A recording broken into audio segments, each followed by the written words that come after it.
far, they haven't openly defended their journalists who, again, did absolutely nothing wrong. And on one hand, I get it. Fighting the FCC costs money and opens the station up to risk when their license comes up again. But staying silent has real costs too. As that First Amendment expert says, even if charges are never filed, people have to look over their shoulders to wonder, is the government going to come after me because I report something that the government doesn't like me to say? Sadly, that is a reasonable question to ask now. Much more reasonable, you could argue, than when's the president's workout DVD dropping? And this feels like where the biggest potential harm may be done, because the government, directly or indirectly, is controlling criticism, and that is, to put it bluntly, authoritarianism. We've seen countries backslide, and the press tends to be one of the first casualties. It happened under Viktor Orbán in Hungary and Rodrigo Duterte in the Philippines. And those who've watched it happen in person will tell you this is where it starts. And this is also the one chance you get to stop it. Maria Ressa is a journalist who was arrested in the Philippines for standing up to the Duterte regime. She ultimately won a Nobel Prize for doing that. And she said she sees parallels here with what happened there. And her warning to people like Shari Redstone is pretty stark. Don't voluntarily give up your rights, right? I mean, again, I'll give you our example in the Philippines, where the newspaper gave up, the television station gave up, it lost its franchise, or because it's connected to the rights that you deserve as a citizen. And if you do not hold the line at this crucial moment, this is the moment when you are strongest. You will only get weaker over time. Exactly. Fundamental rights and freedoms are worth fighting for. And this is one of the fights that nerds who work in newsrooms can actually win, mostly because it doesn't require any upper body strength. So what can we do? Well, obviously, public support for organizations like the AP and 60 Minutes is important, but we also need to pay attention to what's happening at places like KCBS. And I'd argue there's a special obligation here to any outlet owned by extremely wealthy people like this lot to fight back. Don't comply with Trump's ridiculous demands prematurely. I know he and the FCC are making a lot of intimidating sounding threats, and fighting them will undeniably take time, effort, and money, but I'd argue it is very much worth it, especially when the likeliest outcome is that you win definitively. If I may quote someone who I hope meant it when she said it, press freedom is never guaranteed. It must constantly be defended, and that often comes at a significant cost. The point is, if media owners enjoy the applause they get when they say things like that, now is the time to pay for it. Think of it this way. A free press is really a lot like Dr. Odyssey. It's rare, it's special, we're very lucky to have it. And if we're not extremely careful, we're all going to miss.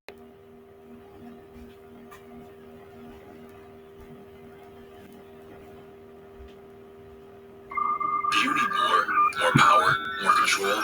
Then you need VPS hosting from Hostinger. Free real-time snapshot and free weekly automatic backups. More security, less DDoS. Go to hostinger.com and get more.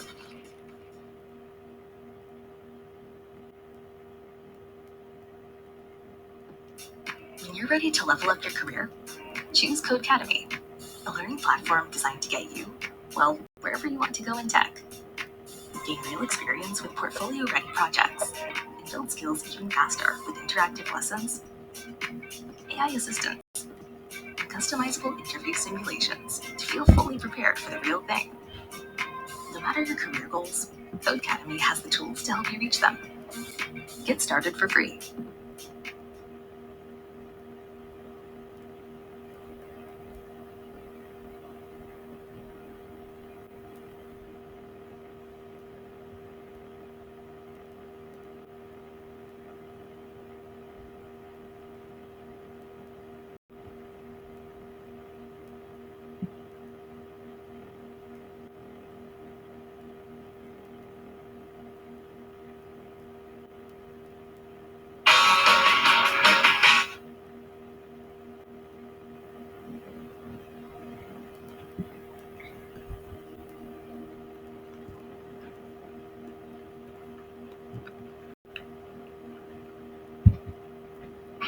Some ice cream.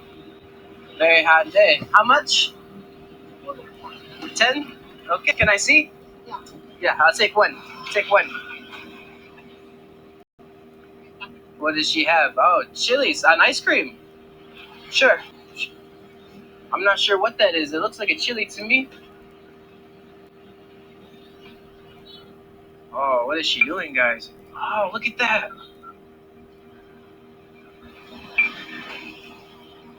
Peanuts.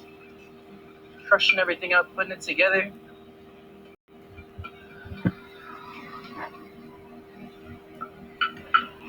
Wow, I've never seen anything like this. Oh, what is this? Oh, some fruit?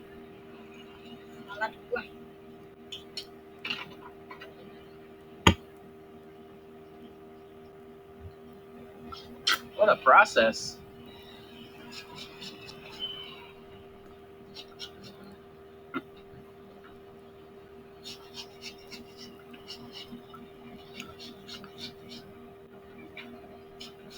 Some radish. I'm not gonna lie to you guys. I thought I was getting ice cream right now, but I'm not sure. It smells very fresh though, to be honest.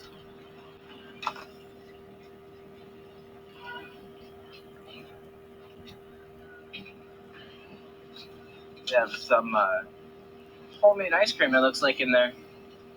Wow. I'm gonna guess that it's Rujak S. Cream. How much do I owe you again? 10. Okay. There you are. Terima kasih. Here we are on the streets of Indonesia. You saw her do it. She chopped up a bunch of stuff. She grinded it up with a stone. She grated a whole bunch of things. I have no idea what this is called. The language barrier is real here, but I'm gonna go ahead and give this a taste. And I want to get some of this ice cream, which honestly seems more like a snow cone almost. Here we go. Some of that, some of the mixture, whatever you would call it. Let's give it a test. It's honestly really, really peculiar. It is sweet. It has kind of an odd texture. It's a little bit of an odd assortment for me. I'm not even really sure what I would call the flavor. I'm gonna give this one here a 6 out of 10 on the streets in Indonesia. Awesome ice cream. Very hot day. How much?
Did you know that the world's most powerful military, the US Army, is in the business of flipping secondhand vehicles and recycling spent bullet casings? Yep, and it's all about making some extra cash. Since 2018, the US military has been using a staggering 240 million rounds of ammunition each year just for training, and that number keeps going up. So instead of letting all those brass casings go to waste, they sell them to metal recyclers. It's turned into a pretty lucrative side gig. After training, soldiers have to gather up their spent casings, sort them by caliber, and toss them into special recycling bins. But before they can be recycled, they're checked with magnets to make sure there aren't any unexploded rounds or other debris mixed in. Safety first, because handling live rounds in the recycling process could be seriously dangerous. Once the casings are cleared, they go through a machine that crushes them so they can't be reused. The smashed up brass is then loaded into blue plastic barrels, weighed, and sold off to recyclers. It's a surprisingly profitable system, but that's not all.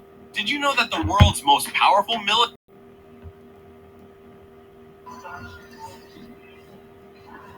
Okay, you're welcome. So the Leon Colado Overthinker 2011 blend coming from Paso Robles.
Okay, thank you.